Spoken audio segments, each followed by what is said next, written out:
سیدنا صدیق اکبر رضی اللہ تعالیٰ عنہ کا نام سر فہرست سب سے پہلے نمبر پر آتا ہے، کیونکہ آپ سب سے پہلے خلیفہ ہوئے ہیں۔ آپ کا نام عبداللہ تھا، آپ کے والد کا نام ابو قحافہ، آپ کا لقب عتیق بھی تھا اور صدیق بھی تھا، دو لقب آپ کے بیان کیے گئے۔ عتیق لقب کیوں بیان کیا گیا اس کے بارے میں سماعت کیجئے۔ کہتے ہیں کہ حضور علیہ الصلوۃ والسلام بی بی ام المومنین بی بی عائشہ صدیقہ سے روایت ہے، کہتی ہیں کہ ایک روز میں اپنے مکان میں موجود تھی، حضور علیہ الصلوۃ والسلام اپنے اصحاب کے ساتھ صحن میں موجود تھے اور درمیان میں ایک پردہ تھا، یعنی میں پردے میں تھی اور حضور اپنے اصحاب کے ساتھ صحن میں گفت و شنید فرما رہے تھے۔ اتنے میں سیدنا صدیق اکبر رضی اللہ تعالیٰ عنہ میرے والد گرامی تشریف لائے۔ آقا کریم صلی اللہ علیہ وسلم نے کیا خوب ارشاد فرمایا کہ جس کو عتیق من النار، دوزخ سے آزاد کیا ہوا شخص دیکھنا ہو تو وہ صدیق اکبر کو دیکھ لے۔ کریم آقا صلی اللہ تعالی علیہ وسلم نے ان کو عتیق کا لقب عطا فرمایا۔ آپ کا ایک لقب صدیق بھی ہے، اور یہ وہ لقب ہے کہ آپ نے حضور علیہ الصلوۃ والسلام کی معراج کی سب سے پہلے تصدیق فرمائی، اس طور پر آپ کو یہ لقب صدیق کا عطا فرمایا گیا۔ تو یہ دونوں القاب سیدنا صدیق اکبر رضی اللہ تعالی عنہ کو عطا فرمائے۔ حضور علیہ الصلوۃ والسلام کے خاص تربیت یافتہ، حضور کے ساتھ غزوات میں شرکت کرنے والے، ہجرت کرنے والے، اور پھر آخر میں حضور کے پہلو میں آرام کرنے والے سیدنا صدیق اکبر رضی اللہ تعالی عنہ کی شان یہ ہے کہ آپ کے بارے میں یہ ہے کہ آپ نے سب سے پہلے اسلام قبول کیا، اور حضور علیہ الصلوۃ والسلام نے فرمایا کہ ہم پر کسی شخص کا احسان باقی نہ رہا، جس نے جو احسان کیا اس کا ہم نے بدلہ چکا دیا، سوائے سیدنا صدیق اکبر کے کہ ان کا بدلہ اللہ تعالی قیامت کے دن چکائے گا، اور مجھے کسی کے مال نے وہ نفع نہیں دیا جو صدیق اکبر کے مال نے نفع دیا۔ تو یہ حضور علیہ الصلوۃ والسلام نے ان کے فضائل میں کلمات ادا فرمائے۔ ایک عورت حضور کے پاس آئی اور فرمایا حضور ایک مسئلہ دریافت کرنا ہے۔ حضور نے فرمایا بعد میں آنا۔ اس عورت نے کہا کہ حضور بعد میں آؤں اور آپ موجود نہ ہوں تو کیا کروں؟ یعنی مطلب یہ تھا کہ اگر آپ قضا فرما جائیں تو پھر کس کے پاس آؤں؟ حضور علیہ الصلوۃ والسلام نے فرمایا کہ میرے ساتھ ابوبکر صدیق اور عمر فاروق کے پاس آ جانا۔ یہاں سے پتہ چلا کہ حضور علیہ الصلوۃ والسلام نے اپنے مبارک دور میں یہ بیان دے دیا تھا کہ اگر میرے بعد کوئی شخصیات ہیں تو اس میں سب سے پہلی شخصیت صدیق اکبر ہیں اور پھر عمر فاروق جیسی شخصیت ہیں۔ تو یہاں سے پتہ چلا کہ خلافت کا مسئلہ تو حضور علیہ الصلوۃ والسلام نے پہلے ہی حل فرما دیا تھا۔ ایک اور حدیث پاک جو اس مسئلے پر ہمارے لیے دلیل بنتی ہے کہ کریم آقا صلی اللہ تعالی علیہ وسلم نے اپنے ایام مرض میں، جب مرض آپ کے پاس تشریف لے آیا، اس وقت حضور علیہ الصلوۃ والسلام نے فرمایا کہ جاؤ ابو بکر سے کہو کہ لوگوں کو نماز پڑھائے۔ بلال حبشی نے اذان دی اور حضور کی بارگاہ میں پہنچے، حضور نماز کون پڑھائے گا؟ تو حضور نے فرمایا کہ جاؤ ابو بکر سے کہو۔ اس پر بی بی عائشہ صدیقہ نے فرمایا کہ حضور میرے والد گرامی تو بڑے نرم دل آدمی ہیں، آپ کے مصلی پر کھڑے رہیں گے اور آپ کو نہ دیکھیں گے تو وہ نماز نہیں پڑھا سکتے، بڑی نرم طبیعت تھی ان کی۔ حضور نے پھر فرمایا کہ حکم دو ابو بکر کو کہ نماز پڑھائیں۔ انہوں نے پھر وہی عذر پیش کیا۔ حضور نے پھر یہی فرمایا کہ ابو بکر سے کہو کہ لوگوں کو نماز پڑھائے۔ اس حدیث پاک کے بعد بھی بخاری شریف کی روایت ہے، یہ علماء اسلام نے یہ لکھا ہے کہ جنہوں نے حضور علیہ الصلوۃ والسلام کی زندگی میں مصلی رسول کو سنبھالا ہے، خلافت کا مصلی بھی وہی سنبھالے گا۔ حضور نے پردہ فرمایا، صحابہ کرام کی کیفیت بڑی عجیب و غریب تھی، غم سے نڈھال تھے، لیکن سیدنا صدیق اکبر رضی اللہ تعالیٰ عنہ نے ان تمام مسائل کو جو حضور علیہ الصلوۃ والسلام کے پردہ فرمانے کے بعد، کیونکہ حضور علیہ الصلوۃ والسلام نے ایک قافلہ جو کہ جیش اسامہ کے نام سے تھا، اسامہ بن زید کے حوالے سے، اس کو بھی روانہ کرنا تھا۔ پھر حضور علیہ الصلوۃ والسلام کے پردہ فرمانے کے بعد فوراً بعض لوگوں نے نبوت کے دعوے بھی کیے، ایک عورت نے بھی نبوت کا دعویٰ کیا، 2 اور افراد تھے جنہوں نے نبوت کا دعویٰ کیا، پھر مانعین زکوٰۃ تھے جنہوں نے زکوٰۃ دینے سے انکار کیا، اور صحابہ کرام کی کیفیت بھی بڑی عجیب و غریب تھی۔ وہ ذہنی طور پر اس بات کو قبول نہیں کر پا رہے تھے کہ حضور علیہ الصلوۃ والسلام نے پردہ کیا۔ مسلمہ کذاب کے خلاف بھی جنگ حضرت سیدنا صدیق اکبر کے دور میں ہوئی۔ یہ تمام مراحل سے سیدنا صدیق اکبر رضی اللہ تعالیٰ عنہ بڑی خوش اسلوبی کے ساتھ آپ نے ان مراحل کو طے کیا اور امت کو یکجا کیا۔ یہ آپ کا خاصہ تھا۔ آپ سمجھتے ہوں گے کہ حضرت سیدنا صدیق اکبر رضی اللہ تعالیٰ عنہ خلافت کے شائق تھے، آپ کی خواہش تھی کہ آپ کو خلیفہ بنایا جائے۔ نہیں، ایسا نہیں تھا۔ یہ وہ لوگ تھے کہ جو عہدہ اور منصب کی خواہش نہیں رکھتے تھے۔ سیدنا صدیق اکبر جب خلیفہ بنے تو انہوں نے لوگوں سے خطبہ دیا۔ کیا خطبہ دیا؟ فرمایا، لوگوں، میں تم میں خلیفہ بنایا گیا ہوں، لیکن میں تم سے بہتر نہیں ہوں۔ یہ انہوں نے عاجزی کی، اور پھر فرمایا کہ اگر میں تمہیں سیدھے کام کی رہنمائی کروں تو میری بات مان لینا، اور اگر میں غلط بات کہوں تو پھر مجھے سیدھا کر دینا۔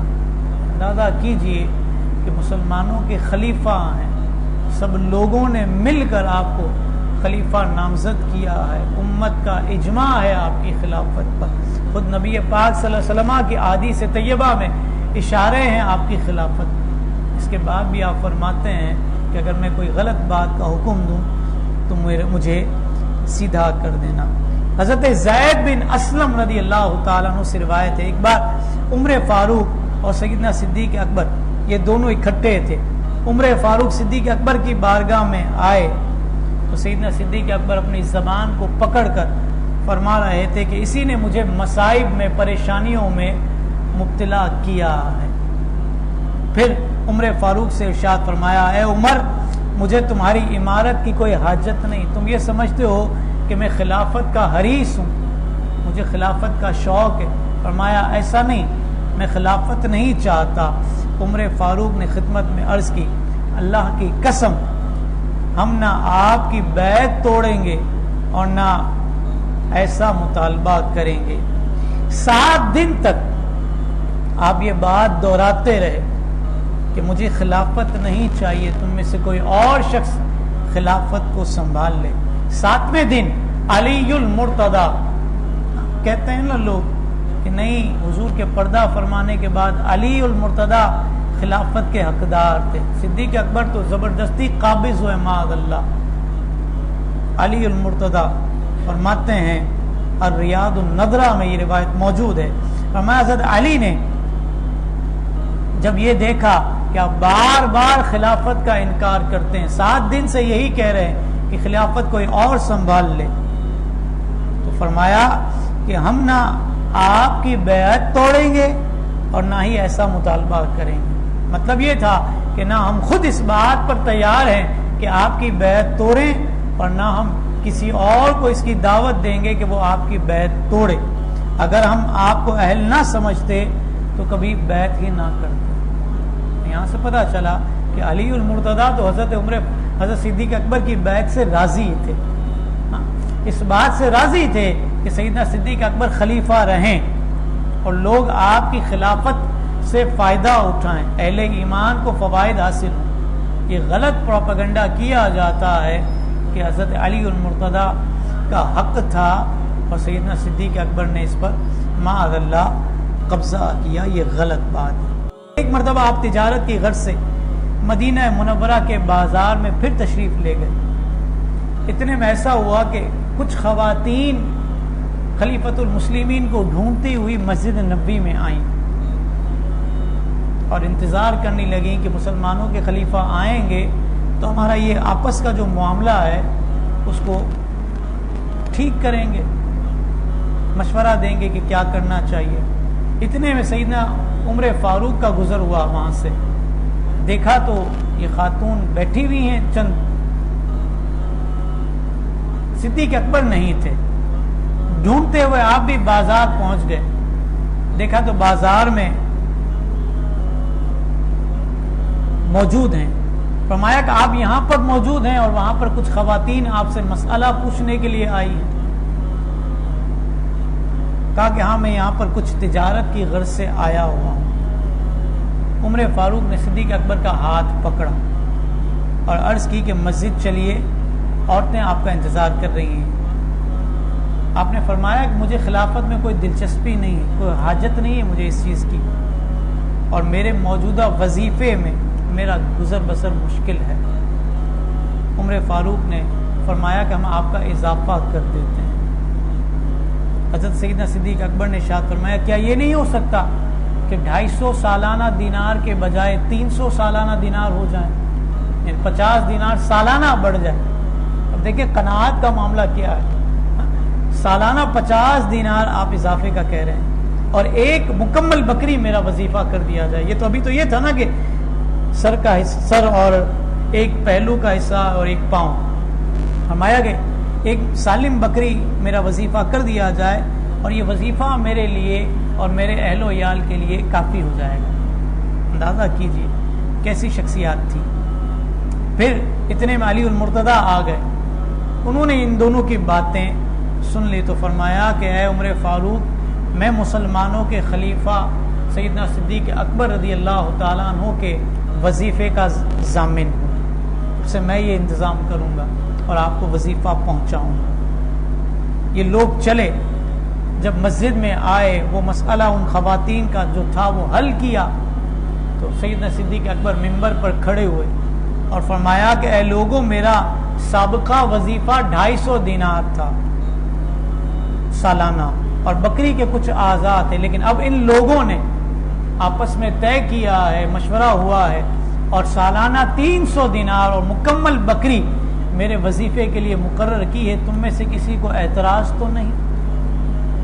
اندازہ کیجیے جب مسلمانوں کے حاکم ایسے ہوں کہ کچھ لوگ مل کر اس وظیفے کو طے کر رہے ہیں، سیدنا عمر فاروق جیسی شخصیت، علی المرتضیٰ جیسی شخصیت کے آگے کون بولے گا، کون کلام کرے گا؟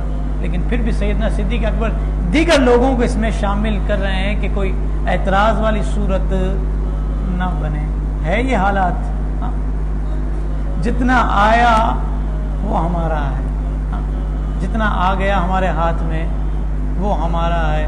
کاش کہ یہ سلسلہ بند ہو جائے تو یہ قوم بھی سکون کا سانس لے، اللہ تعالیٰ آسانی کرے۔ اب آئیے میں ایک اور چیز کی طرف، یہ تو آپ نے ان کی خلافتوں کے حوالے، خلافت کے حوالے سے بیان سنا، کیونکہ مجھے یہ تاکید بار بار ہوتی رہی ہے کہ واقعات تو ہم بہت سے سنتے ہیں، لیکن ہمارے خلفائے راشدین نے جو خلافتیں کی ہیں ان کی خلافت کے حالات کیا ہیں اور کس طریقے سے کیا، تاکہ آج کل کے حکمرانوں کو بھی کچھ عقل مل جائے۔ تو اس طور پر ان نیتوں کے ساتھ میں نے یہ باتیں سیدنا صدیق اکبر کے حوالے سے بیان کہتے ہیں کہ بی بی اسماء رضی اللہ تعالی عنہا سیدنا صدیق اکبر کی سب سے بڑی صاحبزادی، یہ وہ خاتون ہیں کہ آپ نے 90 سال سے زائد زندگی پائی ہے۔ ان کا ایک اور واقعہ بھی میں آگے بیان کروں گا۔ اور جب حضور علیہ الصلوۃ والسلام کو ہجرت کا حکم ہو گیا تو حضور علیہ الصلوۃ والسلام سیدنا صدیق اکبر کے ساتھ ہجرت فرماتے ہیں۔ یہ تو مشہور بات ہے، بچہ بچہ جانتا ہے، لیکن جو میں نے سنانا ہے یہ مشہور نہیں ہے۔ یہ مشہور نہیں ہے، یہ آپ سنیں انشاءاللہ آپ کا ایمان تازہ ہوگا۔ حضور علیہ الصلوۃ والسلام صدیق اکبر کے ساتھ روانہ ہو رہے ہیں۔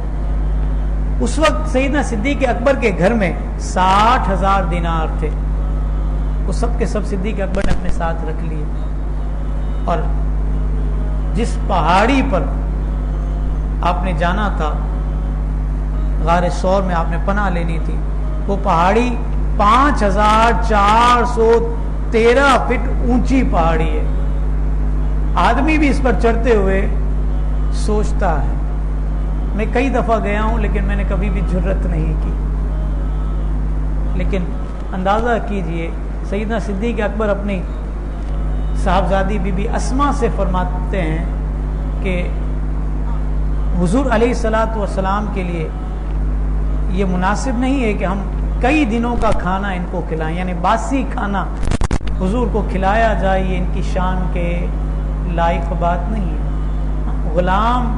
غلامی کرتا ہوا ہی اچھا لگتا ہے، تو ہم بھی حضور کے غلام ہیں، اور بیٹا آپ بھی حضور کے غلام ہو، لہٰذا اب آپ کی ڈیوٹی ہے کہ جب تک ہم غار ثور میں رہیں گے روزانہ تازہ کھانا لے کر آپ آؤ گے۔ کتنا بلند پہاڑ ہے؟ 5,413 فٹ بلند۔ بی بی اسما کی ڈیوٹی تھی، وہ لے کر جاتی تھی۔ کہتی ہیں کہ ایک دن ایسا ہوا کہ میرے پاس کھانا لپیٹنے کے لیے، روٹی وغیرہ لپیٹنے کے لیے کوئی کپڑا نہیں تھا۔ عرب کی خواتین ڈھیلے ڈھالے کپڑے پہنتی تھی اور کمر بند باندھتی تھی۔ کہتی ہیں میرے پاس کوئی کپڑا نہیں تھا، تو میں نے اپنے کمر بند کے 2 حصے کیے، ایک حصے کو جو ہے میں نے کمر بند کے طور پر استعمال کیا، دوسرے حصے سے میں نے کھانا وغیرہ جو لپیٹنا تھا اس کے لیے میں نے استعمال کیا، اور وہی 5,413 فٹ بلند پہاڑی پر چڑھ کر میں حضور علیہ الصلوۃ والسلام اور صدیق اکبر کی بارگاہ میں پہنچی اور انہیں کھانا پیش کیا۔ تو حضور علیہ الصلوۃ والسلام نے مجھے خطاب دیا، بخاری شریف کی روایت میں یہ موجود ہے، ذات النطاقین، 2 کمر بند والی، 2 کمر بند والی۔ حضور نے یہ خطاب دیا۔ جب حضور نے خطاب دیا تو اہل ایمان نے اس کو بیان کیا۔ یہ معاملہ ہوتا رہا، لیکن بیٹی کس کی تھی؟ صدیق اکبر کی۔ یہ ہمیں یاد رکھنا ہے۔ یہ تو ہو گیا۔ دوسرا دن ہوا، ابو جہل اینڈ پارٹی ڈھونڈتی ڈھانڈتی سیدنا صدیق اکبر کے دروازے پر پہنچی، اور صدیق اکبر رضی اللہ تعالیٰ عنہ کا جب دروازہ کھٹکھٹایا گیا تو بی بی اسما موجود تھی وہاں پر۔ انہوں نے دروازہ کھولا تو ابو جہل اپنے چند چیلوں کے ساتھ باہر کھڑا تھا۔ اس نے پوچھا کہاں ہے اللہ کے نبی اور تمہارے باپ؟ جب یہ لہجہ تھا اس کا، سیدنا بی بی اسما رضی اللہ تعالی عنہا فرماتی ہیں اس وقت میرے ذہن میں 2 باتیں تھیں۔ ایک تو یہ تھا کہ اگر میں یہ کہوں کہ وہ میں نہیں جانتی کہاں ہیں، تو حضور کی تربیت تو یہ نہیں تھی کہ میں جھوٹ بولتی۔ یہ تو عزیمت پر چلنے والے تھے نا، یہ رخصت والے تھوڑی تھے۔ شریعت کے دونوں مسائل ہیں نا، رخصت پر بھی عمل ہو یا عزیمت پر عمل ہو، تو یہ تو عزیمت والے لوگ تھے۔ پورا کا پورا واقعہ کربلا عزیمت کو آئیڈینٹیفائی کرتا ہے، یہ تو عزیمت والے لوگ تھے۔ کہا کہ ہماری یہ تربیت تو نہیں تھی کہ میں یہ کہتی کہ مجھے معلوم نہیں، اگرچہ مجھے معلوم تھا، میں تو روز کھانا لے کر جاتی ہوں۔ دوسرا یہ تھا کہ میں یہ کہوں کہ میں نہیں جانتی، یا پھر میں یہ بولوں کہ میں تمہیں نہیں بتاتی، تو جھوٹ بولنا بھی مجھے اچھا نہیں لگا۔ تو کہتی ہے کہ میں نے جو ہے کڑک لہجے میں اس سے کہا کہ میں جانتی ہوں لیکن تجھے بتاؤں گی نہیں۔ صدیق اکبر کی صاحبزادی تھی نا، جانتی ہوں لیکن تجھے، تو اسلام کا دشمن ہے، ابو جہل ہے، جاہلوں کا باپ ہے، تجھے تھوڑی بتاؤں گی کہ اللہ کا حبیب کہاں گیا۔ تمہاری ایذا رسانیوں سے تنگ آ کر اللہ رب العالمین کے حکم پر اللہ کے نبی نے شہر مکہ چھوڑا ہے، اب تمہیں بتا دوں تو فائدہ کیا؟ کہا تجھے نہیں بتاؤں گی، مجھے معلوم ہے۔ جب آپ نے یہ جملہ کہا اس خبیث کو طیش آیا، اس نے ایک ہاتھ آپ کے چہرے پر رکھ دیا۔ العیاذ باللہ۔ کہتی ہیں کہ خون جو ہے میرے کان سے جاری ہو گیا، میں نے کپڑا رکھ لیا، جب آئندہ میں کھانا لے کر گئی ہوں تو کپڑا رکھا ہوا تھا، وہ خون بھی نظر آ رہا تھا۔ میرے والد گرامی نے پوچھا اسما کیا ہوا؟ تو میں نے سارا واقعہ بیان کیا کہ ابا جان یہ معاملہ ہوا، یہ پہنچا تھا، میں نے اس کو یہ کہا ہے، اس نے مجھ پر سختی کی ہے۔ کریم آقا صلی اللہ تعالی علیہ وسلم نے اس موقع پر دعائیں دی۔ کیا دعائیں دی؟ حضور علیہ الصلوۃ والسلام نے فرمایا اے اللہ میں صدیق سے راضی ہوں، اس کے گھر والوں سے بھی راضی ہوں، اے اللہ تو بھی ان سے راضی ہو جا۔ اندازہ کیجئے وہ نفوس قدسیہ تھے کہ جنہوں نے دین اسلام کے لیے قربانیاں دی۔ کہتے ہیں عمر فاروق جمعے کا دن ہے، ممبر پر کھڑے ہو کر خطبہ ارشاد فرما رہے ہیں۔ مدینہ منورہ ادھر نہاوند میں ہزاروں میل دور ایک لشکر کافروں کے ساتھ جنگ کر رہا تھا، اس کے کمانڈر اینڈ چیف جو تھے، لیڈر جو تھے، وہ ساریات تھے۔ آپ نے یہیں پر جمعے کے خطبے کے دوران فرمایا یا ساریت الجبل، اے ساریہ پہاڑ کی طرف دیکھ۔ آواز سنی گئی، انہوں نے جو ہے اپنی صفیں درست کی۔ جب یہ جنگ کا معاملہ ختم ہوا، وہ لشکر آ گیا امیر المؤمنین کی بارگاہ میں، فرمایا حضور ایک وقت ایسا بھی آیا کہ جمعے کا دن تھا، ہم اپنے لڑائی میں مصروف تھے، آواز آئی تھی یا ساریت الجبل، اے ساریہ پہاڑ کی طرف دیکھ۔ کیا تھا؟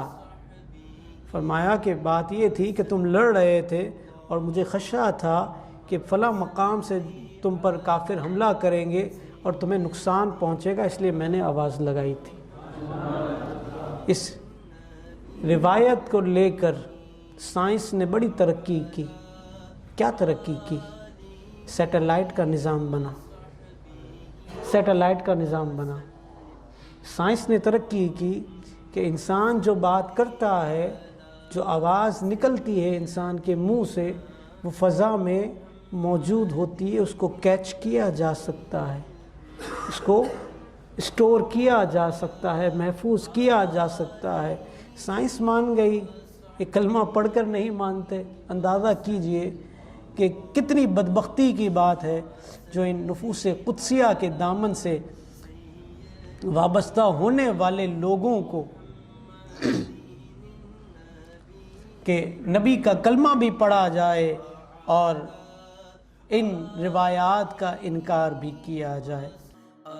حضرت سیدنا عثمان غنی رضی اللہ تعالی عنہ کی ولادت عام الفیل سے 6 سال ہوئی۔ آپ قدیم الاسلام ہیں اور آپ کو اسلام کی دعوت حضرت سیدنا صدیق اکبر نے دی۔ آپ نے 2 ہجرتیں کی ہیں، پہلی ہجرت حبشہ کی طرف، دوسری ہجرت مدینہ طیبہ کی طرف۔ آپ کے نکاح میں حضور علیہ الصلوۃ والسلام کی 2 صاحبزادیاں بی بی ام کلثوم اور بی بی رقیہ یہ آئی ہیں۔ حضرت رقیہ ان کے ساتھ نبوت سے قبل ان نکاح ہوا اور انہوں نے غزوہ بدر کے زمانے میں وفات پائی، اور انہیں کی تیمارداری کی وجہ سے حضرت عثمان غنی رضی اللہ تعالی عنہ بدر میں شریک نہ ہو سکے، اور حضرت عثمان غنی رضی اللہ تعالی عنہ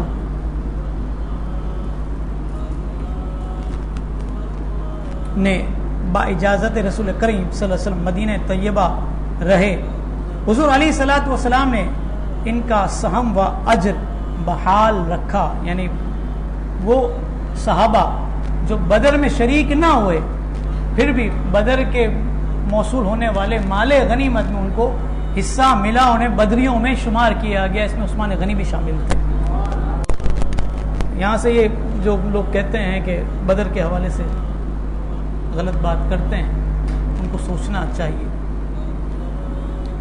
پھر جس روز بدر میں مسلمانوں کی فتح پانے کی خبر مدینہ طیبہ پہنچی، اسی دن بی بی رقیہ کو دفن کیا گیا۔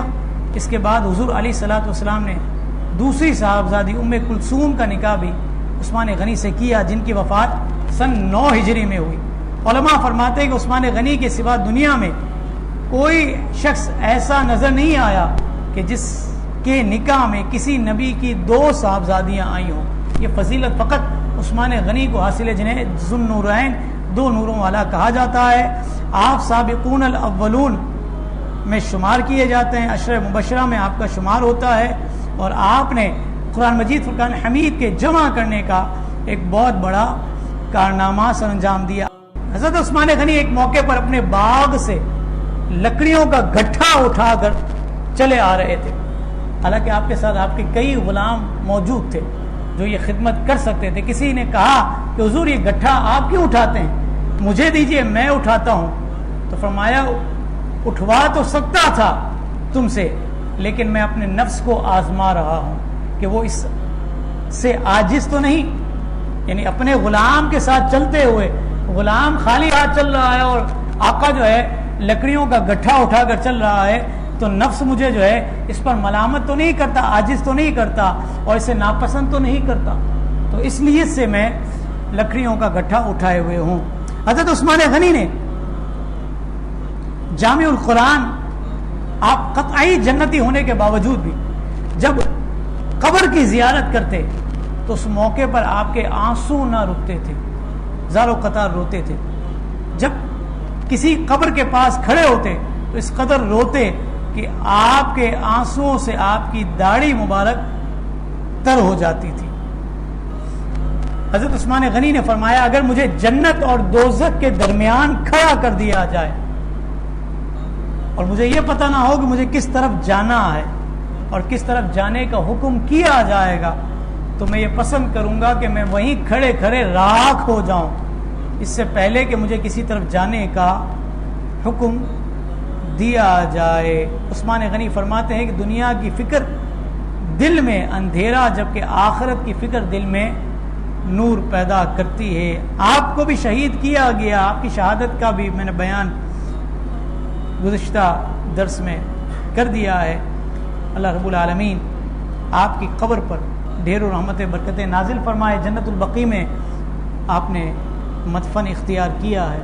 حضرت علی المرتضی رضی اللہ تعالیٰ عنہ، آپ کا نام علی، آپ کی کنیت ابو الحسن تھی اور ابو تراب، والد گرامی حضور علیہ الصلوۃ والسلام کے چچا ابو طالب، یعنی ابو طالب کے صاحبزادے تھے۔ 9 میں ہی اسلام قبول کر لیا۔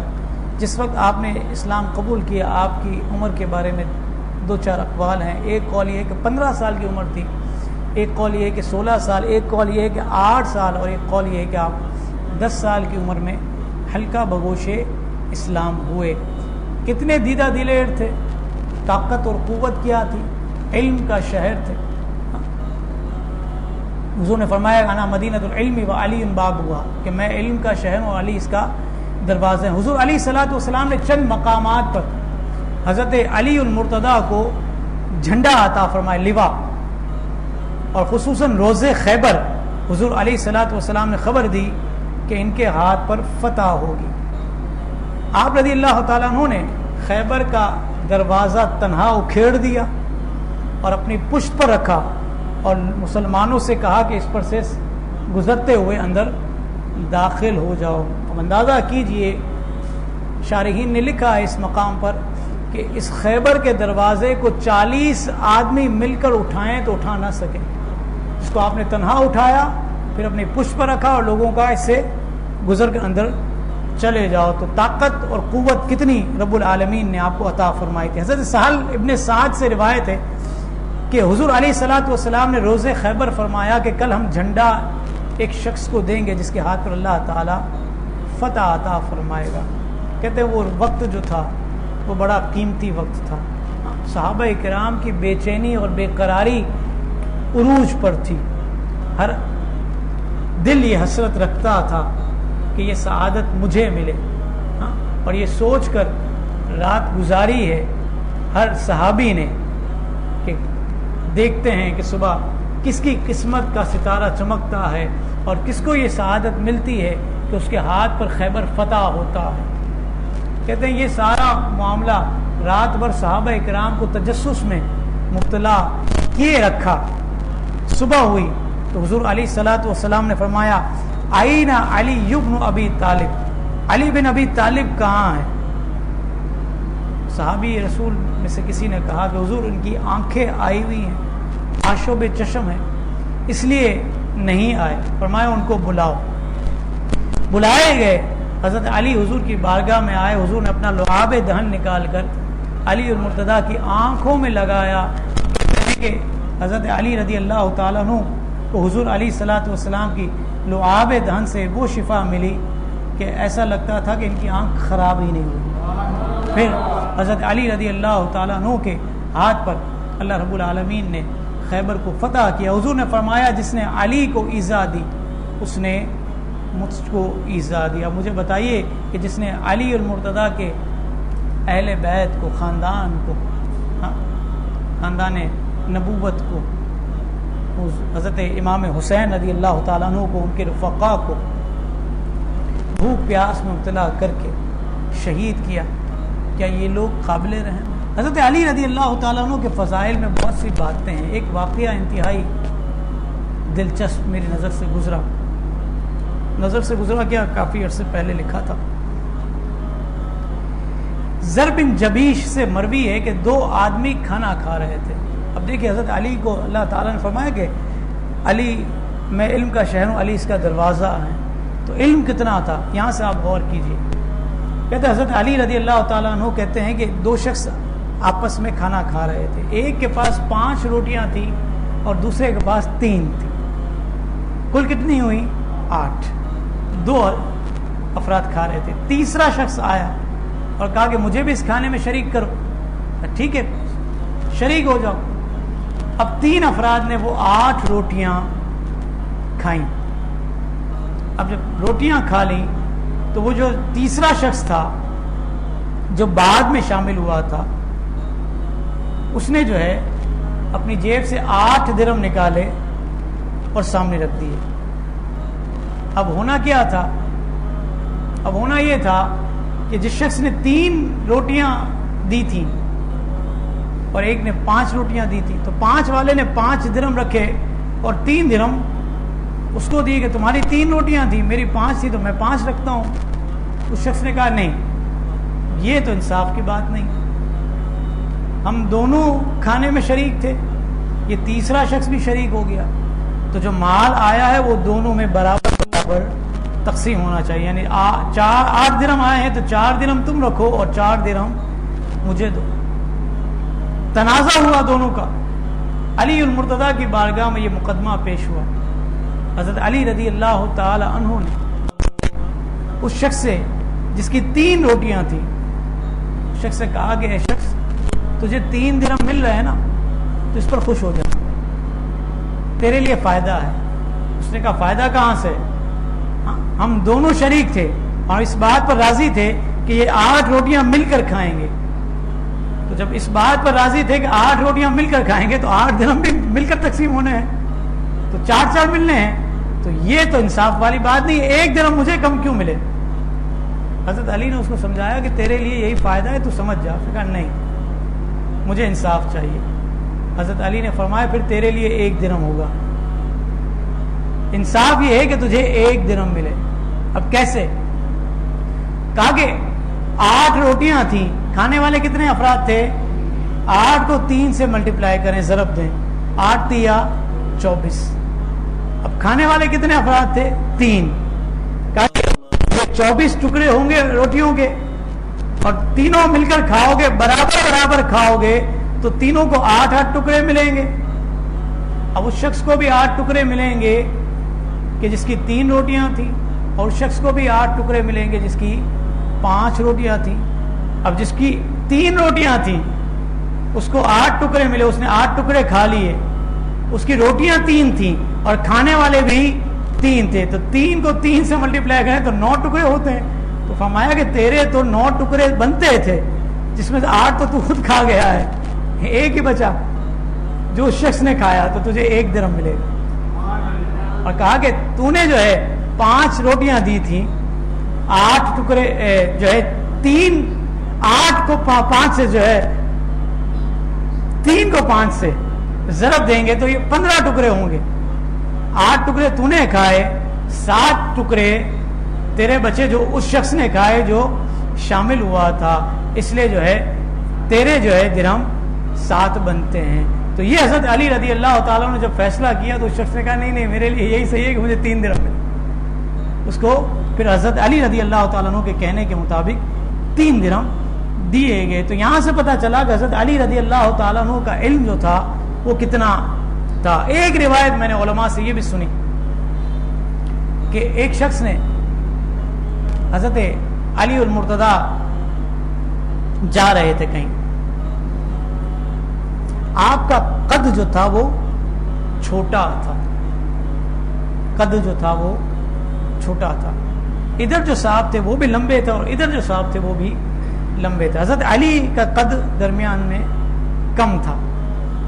اس شخص نے کہا کہ اے علی، آپ ہم دونوں کے درمیان ایسے لگ رہے ہو جیسے لنا کا نون ہوتا ہے. لنا لکھیے آپ، لام نون اور الف، ادھر سے لام بڑھ گیا ادھر سے الف بڑھ گیا، بیچ میں نون چھوٹا سا. تو حضرت علی رضی اللہ تعالیٰ عنہ علم کے شہنشاہ تھے. آپ نے کہا کہ اچھا میں تمہیں یہ لگتا ہوں کہ جیسے لنا کا نون، اگر مجھے بیچ میں سے ہٹا دو، لام الف لا، نہ تمہارا وجود نہ تمہارا وجود، میرے بیچ میں رہنے سے تم دونوں کا وجود قائم ہے. تو حضرت علی رضی اللہ تعالیٰ عنہ کی شان یہ تھی. کرامتیں کتنی تھیں؟ کئی کرامتیں. ایک کرامت سماعت کیجئے اور پھر انشاءاللہ منقبت کے 2-3 اشعار اور پھر انشاءاللہ صلاۃ والسلام. ایک حبشی غلام تھا، آپ کا بڑا عاشق تھا، بڑا عقیدت مند تھا. جب دیکھو علی المرتضیٰ کا تذکرہ، جب دیکھو انہی کا نام. کہتے ہیں کہ شامت اعمال کی وجہ سے اس نے چوری کا جرم کر لیا، چوری ہو گئی، کر لی. اب وہ چوری جو ہے اس کی ڈکلیئر بھی ہوئی، ثابت ہوئی. جب ثابت ہوئی تو حضرت علی نے اس کا ہاتھ کاٹ دیا. اب ہاتھ کاٹا تو لوگوں نے باتیں بنانا شروع کر دی. ابن القوا علیہ رحمہ نے اس شخص سے کہا کہ حبشی، تیرا تو علی المرتضیٰ سے بڑا یارانہ تھا، جب دیکھو ان کا تذکرہ کرتا ہے، یہ کیا ہوا، تمہارا ہاتھ کاٹ دیا. تو وہ حبشی غلام جو تھا وہ عقیدت مند بھی تھا اور دین بھی جانتا تھا. اس نے جواب دیا کہ حضرت بات یہ ہے کہ انہوں نے میرا ہاتھ کسی وجہ سے کاٹا ہے، شریعت پر عمل کرتے ہوئے کاٹا ہے، مجھے آتش دوزخ سے بچانے کے لیے کاٹا ہے، دین پر عمل کیا ہے، اور مجھے اس پر کوئی وہ نہیں ہے، افسوس نہیں ہے کہ انہوں نے میرے سے یہ کیوں کیا. یہ بات حضرت سلمان فارسی کو پتا چلی. آپ نے حضرت علی رضی اللہ تعالیٰ عنہ تک یہ بات پہنچائی کہ اس حبشی غلام کو ابن القوا نے یہ بات کہی ہے. آپ نے کہا ایسا کرو کہ ان کا کٹا ہوا ہاتھ بھی لے آؤ اور حبشی غلام کو بھی لے آؤ. دونوں کو بلایا گیا. حبشی غلام کا ہاتھ آگے کیا گیا، اس کے ساتھ جو ہے اس کٹے ہوئے ہاتھ کو رکھا گیا. اوپر حضرت علی نے ایک کپڑا ڈال دیا اور کچھ پڑھنے لگے. تھوڑی دیر آپ نے پڑھی، غیب سے آواز آئی کپڑا ہٹا دو. کپڑا ہٹایا گیا تو وہ ہاتھ جو ہے پہلے کی طرح جڑ گیا تھا. علی المرتضیٰ یا رسول اللہ. حضرت علی رضی اللہ تعالی عنہ کو اللہ رب العالمین نے وہ کمال عطا فرمایا تھا، شرف عطا فرمایا تھا. آپ رضی اللہ تعالی عنہ کی بڑی کرامتیں انشاءاللہ پھر کبھی موضوع رہا فقط حضرت علی رضی اللہ تعالی عنہ کا، تو انشاءاللہ کئی کرامتیں آپ کی بیان کی جا سکتی ہیں. آپ نے فرمایا کہ اگر میں چاہوں تو سورہ فاتحہ کی تفسیر سے 70 اونٹ بھر دوں، یعنی وہ تفسیر کے نکات، اس تفسیر کے اوراق 70 اونٹوں پر آئیں، اتنا میں لکھ سکتا ہوں. فرمایا انا مدینۃ العلم وعلی بابوہا، حضور نے فرمایا میں علم کا شہر ہوں، علی اس کا دروازہ ہے. ایک روایت یہ ہے انا دار الحکمت وعلی بابوہا، میں حکمت کا دروازہ ہوں اور علی، میں حکمت کا گھر ہوں، علی اس کا دروازہ ہے. حضور نے فرمایا کہ لا یجتمع حبی و بغض ابی بکر و عمر فی قلب المؤمنین، میری محبت اور ابو بکر صدیق اور عمر کی نفرت جو ہے کسی مومن کے دل میں جمع نہیں ہو سکتی.